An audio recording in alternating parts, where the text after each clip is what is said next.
Dans l'actualité également, une nouvelle flottille va tenter de rejoindre Gaza, où 39 Palestiniens ont été tués hier par des tirs israéliens, selon la défense civile locale.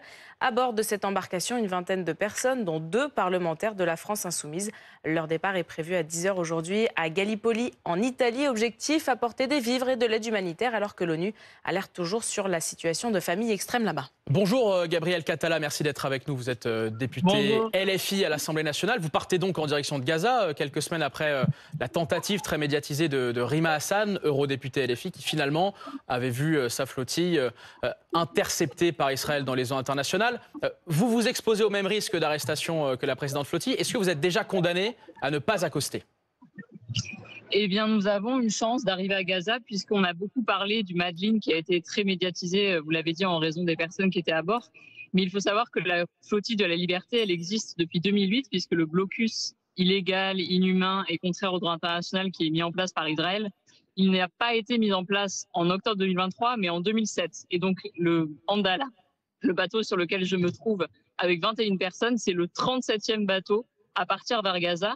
Et en 2008 et 2009, des bateaux ont réussi à arriver jusqu'aux eaux palestiniennes et jusqu'aux côtes gazaouis. Et donc, c'est notre objectif. Et je mets au défi Israël de nous arrêter alors que nous avons à bord de notre bateau du lait infantile qui est bloqué par Israël, des produits d'hygiène pour les enfants et de la nourriture des enfants qui sont en risque de famine actuellement. 1 million risquent de mourir de faim, 1 million d'enfants, ce n'est pas rien, je crois. 3 sont morts de faim, hier d'ailleurs, parmi les 130 Palestiniens qui ont encore été tués en moins de 24 heures. Et donc, c'est pour eux que nous allons vers Gaza. Gabriel Catala, restez avec nous sur BFM TV. Je voudrais d'abord qu'on prenne la direction d'Israël, puisque la précédente flottille, on l'a dit, a été interceptée par l'État hébreu.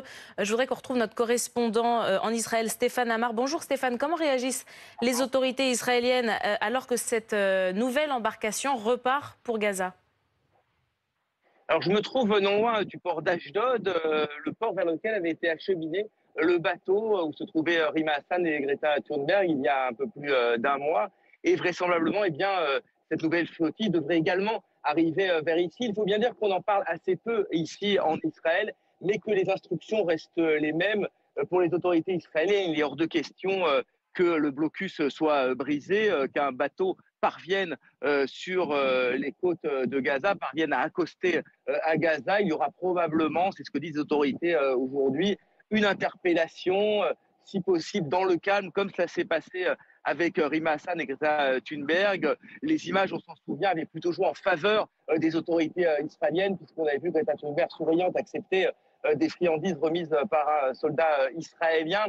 Pour Israël, c'est surtout un enjeu de communication, plus que réellement un enjeu stratégique. Il s'agit de montrer que l'armée israélienne traite avec humanité d'une certaine manière ces flottilles, mais reste inflexible sur le fond, puisque, vous l'avez dit, la guerre continue, la guerre même bat son plein dans la bande de Gaza, et il est hors de question pour les autorités israéliennes de permettre qu'un tel convoi arrive à Gaza.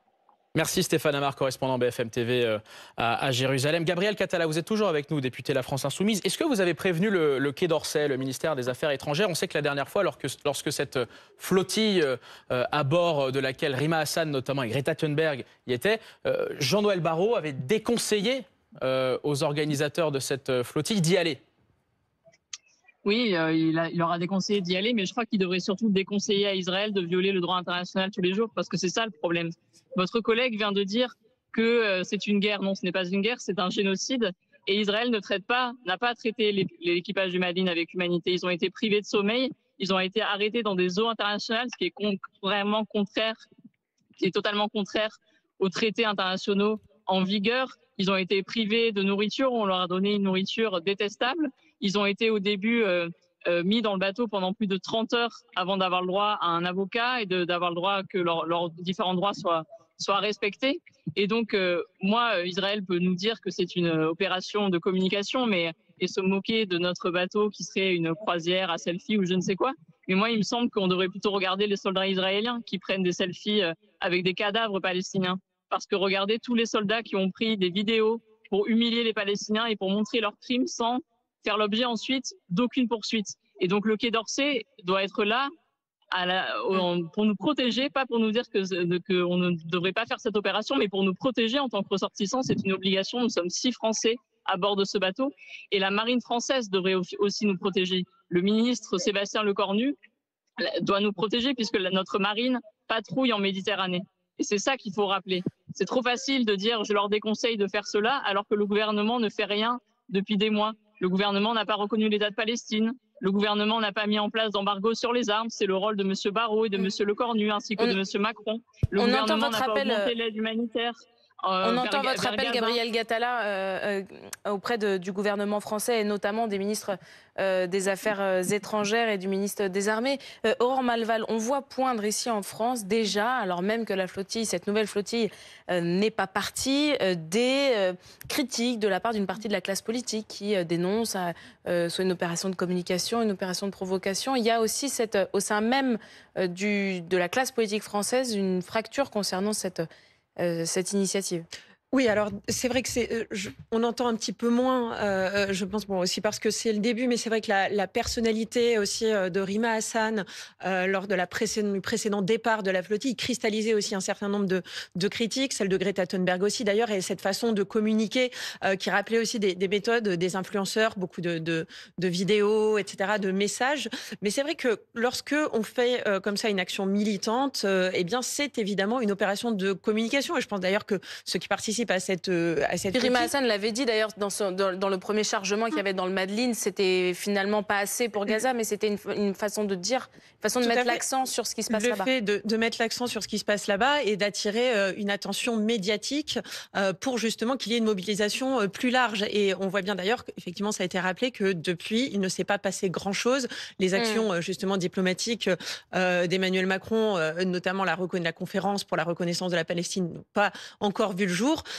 Et de l'autre côté, effectivement, la France insoumise est régulièrement accusée par ses contradicteurs à l'Assemblée nationale d'instrumentaliser justement cette question de la Palestine à des visées électorales. C'est aussi ça qui se joue, je dirais, en France en matière de politique intérieure. Merci beaucoup, Aurore Malval. On surveillera évidemment les réactions politiques alors que cette flottille part en direction de Gaza.